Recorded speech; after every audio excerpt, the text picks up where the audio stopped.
আসসালামু আলাইকুম রহমতুল্লাহ। পবিত্র জিলহজ মাস। এই জিলহজ মাস অত্যন্ত গুরুত্বপূর্ণ একটি মাস। বিশেষ করে জিলহজ মাসের প্রথম 10 দিন অত্যন্ত গুরুত্বপূর্ণ।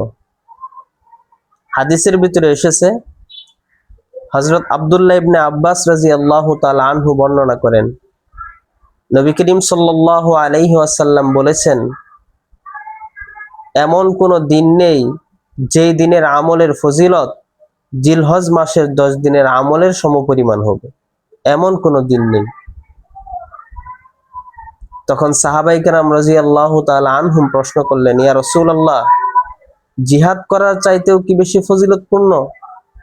তখন নবীজি বললেন, হ্যাঁ, জিহাদের চাইতেও বেশি গুরুত্বপূর্ণ ফজিলতপূর্ণ হলো জিলহজ মাসের প্রথম 10 দিনের আমল।